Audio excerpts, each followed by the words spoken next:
maxaa dhacaya haddii aan kuu sheego in hal sano kadib noloshaadu gabi ahaanba isbedeli karto adigoon nasiib sugin adigoon lacag badan haysan waxa kaliya ee aad u baahan tahay waa inaad beddesho caadooyinkaaga maanta waxaan ka hadlaynaa 5 caado oo si dhab ah u beddeli kara noloshaada caadada koowaad bilow maalintaada adigoo qorshe leh dad badan waxay maalintooda ku bilaabaan telefoonka waxay galaan TikTok Facebook ama Instagram saacado kadibna waxay isweydiinayaan waqtigeygii xaggee aaday guulaystayaashu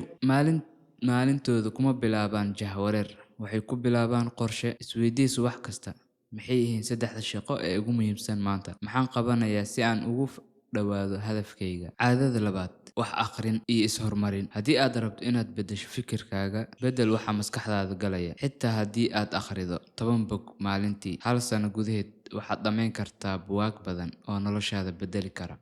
maalgelinta ugu wanaagsan waa tan maskaxdaada caadada saddexaad waana muhiim ilaali salaada iyo xiriirka Allah subxaanahu wa ta'ala haddii qalbigaagu degan yahay caqabadaha noloshu way fududaadaan salaadu ma aha waajib kaliya waa meel aad ka hesho xoog deganaansho iyo hanuun guul dhab ah waxay ka bilaabataa xiriir adag oo aad la leedahay Allah subxaanahu wa ta'ala caadada afraad samee jimicsi jirka caafimaadka qaba wuxuu taageeraa maskax caafimaad qabta uma baahnid inaad jim aadid kaliya waxaad samayn kartaa socod orod ama 20 daqiiqo jimicsi ah ayaa kugu filan inaad dareento farqi aad u weyn caafimaadkaaga waa hantidaada ugu weyn caadada shanaad ka fogow dadka aanan wax kugu soo kordhinayn dadka aad waqtiga la qaadato waxay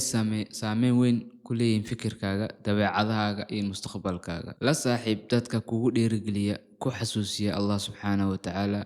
kuna riixa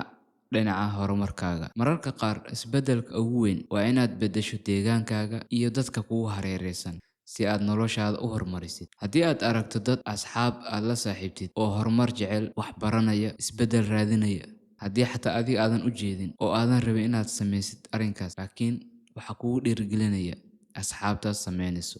oo ka go'an inay sameeyaan horumar hal mar ma beddeli kartid wax walba laakiin